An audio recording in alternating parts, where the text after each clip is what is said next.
अस्सलाम वालेकुम। आप देख रहे हैं मेरा ऑफिशियल यूट्यूब चैनल और फेसबुक पेज। मैं हूं मुइस कुरैशी। बिलाखिर भारत ने 17 सालों की मेहनत के बाद T20 वर्ल्ड कप अपने नाम कर लिया। दो चौकस का मुकाबला देखने को मिला, एक शानदार मुकाबला था, लेकिन 7 रन से जीत नसीब भारत के खाते में आई। भारत इवेंट्स तो जीतता रहा।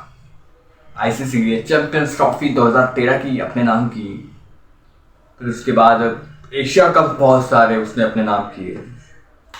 इवेंट्स तो वो जीतता रहा, लेकिन T20 वर्ल्ड कप वो जीतने में वो 17 साल बाद कामयाब हुआ, क्योंकि जो कि वो 2007 का T20 वर्ल्ड कप अपने नाम कर गया था, लेकिन इतने अरसे उसने इंतजार किया, कई T20 वर्ल्ड कप हुए, लेकिन अब भारत ने T20 वर्ल्ड कप अपने नाम कर लिया। सवाल ये उठता है, क्या भारत और जनूबी अफ्रीका का मैच फिक्स था? ये सवाल मैं नहीं कह रहा, करोड़ों की तादाद में आवाम ये सवाल कर रही है कि क्या वाकई ही फिक्स था, क्योंकि इंडिया के हर मैच में हर शख्स को थोड़ा बहुत तो शक जरूर होता है क्या फिक्स था, क्योंकि उनकी हरकत ऐसी है ना यार। लेकिन ये जरूर है कि पाक जनूबी अफ्रीका टाकरा जो था, एक भारत वाला टाकरा, वो बेहतरीन था। पाक भारत टाकरे की अगर बात करें तो वो भी इसी तरीके की कंडीशन से अब पाकिस्तान हार गया था, और वही सिचुएशंस हमने देखी जो जनूबी अफ्रीका ने किया। मैच रिजल्ट की बात करें वही रहा, पाकिस्तान 6 से हारा और जनूबी अफ्रीका 7 से हार गया।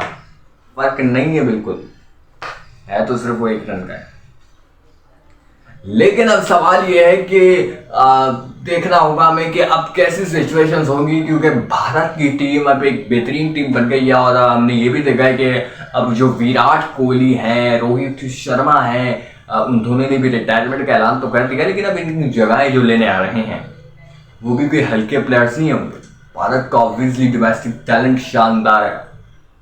फिर दूसरा अगर हम देखें तो उनके पास अगर वो डोमेस्टिक के नए भी लड़के लाते हैं तो ऑलरेडी उनके पास सीनियर्स खिलाड़ी बैठे हुए, KL राहुल हैं और ऋषभ पंत हैं, फिर उसके अलावा बहुत सारे ऐसे खिलाड़ी थे, शुभमन गिल हैं, जो इनकी जगह पुट कर सकते हैं। और ये नहीं भी चाहे इनको लेना तो वो डोमेस्टिक से इनके बदले में प्लेयर्स अच्छे उठा सकते हैं। मतलब बहुत अच्छा कॉम्बो होगा भारत के लिए। भारत के लिए इस वक्त क्रिकेट की दुनिया बहुत बेहतरीन जा रही है। क्रिकेट रिजल्ट्स की, क्रिकेट वक्त की बात करें तो इस वक्त भारत टॉप पर है क्रिकेट की दुनिया में। लेकिन हर टीम का एक वक्त आता है, लेकिन फिलहाल भारत का अब आगे देखें, हो सकता है कि पाकिस्तान का भी हो सकता है, लेकिन अभी देखना होगा और अपनी टीम के लिए हमें दुआएं करनी होंगी। बाकी भारतीयों को बहुत बहुत मुबारक हो, आपने फाइनली वर्ल्ड कप जीत लिया, ICC T20 वर्ल्ड कप। मुझे इजाज़त दीजिएगा, अल्लाह हाफ़िज़।